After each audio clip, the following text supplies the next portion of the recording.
بسم اللہ الرحمن الرحیم رب اشرح لی صدری ویسر لی امری واحلل عقدۃ من لسانی یفقہوا قولی۔ السلام علیکم ورحمۃ اللہ وبرکاتہ و مغفرتہ۔ آج آپ سب بہن بھائیوں کے لیے میں ایک بہت خوبصورت خواب لائی ہوں، اور ہم کتنے خوش نصیب ہیں کہ غلام رسول گروپ کے ساتھ شامل ہیں۔ ایک بہن نے اپنا مجھے خواب بتایا تو میرا دل کیا کہ میں آپ کے ساتھ شیئر کروں، تو پلیز آخر تک ویڈیو ضرور سنیے گا، اپنی خوش نصیبی پہ نازا ہو جائیے کہ ہم غلام رسول گروپ کے ممبرس ہیں۔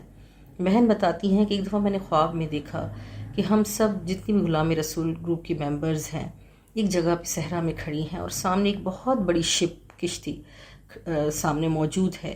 تو بہن بتاتی ہیں کہ ہم صحرا میں بھاگتی بھاگتی جیسے ہی اس کشتی کے قریب جاتی ہیں، شپ کے قریب، اور ہم اس میں چڑھنے کی سواری ہونے کی کوشش کرتی ہیں تو وہ شپ ایک دم سے آگے سے سرک جاتی ہے۔ بہن کہتی ہیں پھر ہم سب گروپ ممبرز دوسری سائڈ سے گھوم کر آتی ہیں اور اس شپ پہ سوار ہونے کی کوشش کرتی ہیں، پر بار بار معاملہ وہی ہو رہا ہے، کشتی آگے کی طرف رواں دواں ہو جاتی ہے۔ بہن کہتی ہیں کہ پھر ہم دوبارہ اس کشتی کے شپ کے پیچھے بھاگنا شروع کرتی ہیں، جب قریب آتی ہیں تو دوبارہ چڑھنے کی کوشش کرتی ہیں، اور ہم اسی پریشانی میں ہوتی ہیں کہ اللہ تعالیٰ اب ہم کیا کریں اور کیسے ہم صحرا میں اکیلی کھڑی ہیں اور ہم اس شپ میں سوار ہو جائیں۔ تو بہن کہتی ہیں کہ ہم سب خواب ہی میں اللہ تعالیٰ کی طرف ہاتھ اٹھا کے دعا کرتی ہیں کہ اللہ تعالیٰ ہمیں مدد فرمائیں کہ ہم اس صحرا کو عبور کر کے اس کشتی میں سوار ہو جائیں۔ بہن کہتی ہیں کہ ابھی ہم دعا مانگ ہی رہے تھے کہ ایک آواز، غیبی آواز سنائی دیتی ہے، اور کوئی کہنے والا کہتا ہے، غیبی آواز آتی ہے ہاتف غیبی کی طرف سے کہ آپ اس طرف سے کشتی میں سوار ہو جائیں، وہاں دونوں جہاں کی رحمت آقائے دو جہاں حضرت محمد مصطفیٰ صلی اللہ علیہ وآلہ وسلم رحمت للعالمین تشریف فرما ہے۔ آپ وہاں جائیں، آپ کو آقا صلی اللہ علیہ وآلہ وسلم حضرت محمد مصطفیٰ صلی اللہ علیہ وآلہ وسلم اس کشتی میں خود ہی سوار فرما دیں گے۔ بہن کہتی ہے کہ ہم خواب ہی میں آقائے دو جہاں صلی اللہ علیہ وسلم کا سن کر خوشی میں اس طرف سے کشتی کی طرف بھاگنا شروع کرتی ہیں۔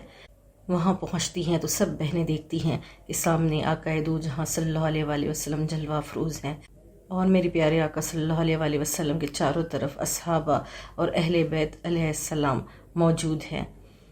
کہتی ہیں بہن ہم بہت خوش ہو جاتی ہیں کہ کہاں ہم اور کہاں آقائے دو جہاں صلی اللہ علیہ وآلہ وسلم۔ میرے پیارے آقائے دو جہاں صلی اللہ علیہ وآلہ وسلم اپنے ایک ایک امتی کو، غلام رسول گروپ کی ایک ایک بہن کو وہاں خود اپنے ہاتھوں سے سوار فرماتے ہیں۔ سبحان اللہ، کیا مبارک خواب تھا، سن کے دل باغ و بہار ہو گیا۔ ہم کتنی واقعی خوش نصیب ہیں۔ میں نے ان بہن کو تعبیر بتائی کہ یہ جو ریگستان اور صحرا آپ نے دیکھا، یہ دنیا ہے جہاں ہمیں بظاہر تو خوبصورتی نظر آتی ہے، پر حقیقت میں یہ دنیا تو فانی ہے، ایک ریگستانی ہے سمجھیں۔ یہاں ہر کسی کو صرف آنا اور جانا ہے، اور وہ جو کشتی آپ نے دیکھی جس پہ آقا دو جہاں صلی اللہ علیہ وآلہ وسلم سب کو سوار فرما رہے تھے، وہ ایمان والوں کو ایمان کی سلامتی کی کشتی ہے، شفاعت کی کشتی ہے، آقا دو جہاں صلی اللہ علیہ وآلہ وسلم کی محبت کی کشتی ہے، جس میں درود پڑھنے والوں کو سوار کیا گیا ہے۔ تو اس درود کے روحانی سفر میں آپ اور ہم ایک ساتھ رہیں انشاءاللہ تعالیٰ، اور ہو سکے تو اس ویڈیو کو آگے ضرور شیئر کیجیے گا۔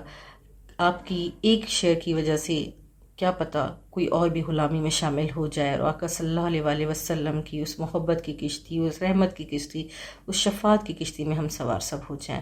آمین ثم آمین رب العالمین۔ صلی اللہ تعالیٰ علی حبیبہ محمد و آلہ وسلم۔